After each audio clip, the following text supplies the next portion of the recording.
Coba bayangin jika kamu hidup di zaman sebelum kemerdekaan, sekitar tahun 1920-an, di mana pada saat itu gairah revolusi sedang bangkit.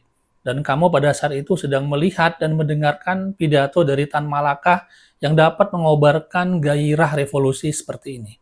Karena itu, wahai kaum revolusioner, siapkanlah barisanmu dengan selekas-lekasnya.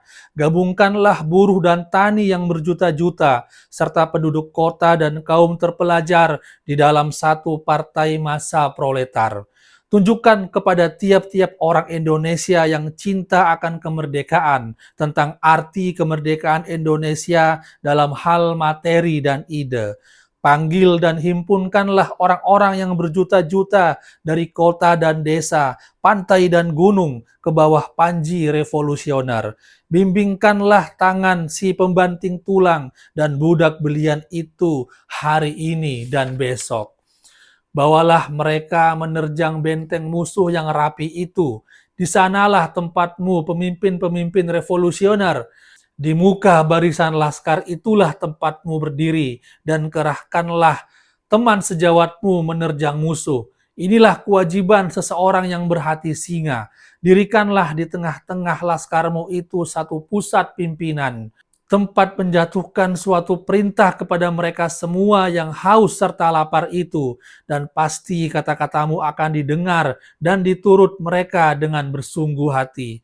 Kamu, ahli pidato pahlawan Homerus modern, berserulah di tengah-tengah masa yang tak sabar menanti-nantikan kedatanganmu dengan tepuk sorak dan kegembiraan.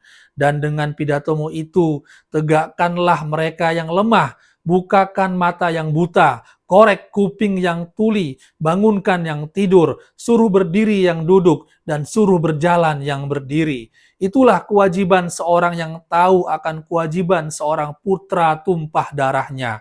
Disitulah tempatmu berdiri dan berdiri. Di situ sampai nyawamu dicabut oleh peluru atau pedang musuh yang bengis, keji, dan hina itu. Itu kewajibanmu. Kamu pahlawan dari angkatan revolusioner. Tuntunlah masa si lapar, si miskin, si hina, si melarat, si haus itu menempuh barisan musuh dan robohkanlah bentengnya itu. Cabut nyawanya, patahkan tulangnya, tanamkan tiang benderamu di atas bentengnya itu. Janganlah kamu biarkan bendera itu diturunkan atau ditukar oleh siapapun. Lindungi bendera itu dengan bangkaimu, nyawamu, dan tulangmu.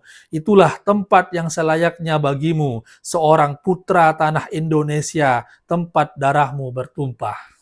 Biarlah yang tersebut di atas itu senantiasa menjadi kenang-kenangan bagi kita semua. Bersama massa, kita berderap menuntut hak dan kemerdekaan.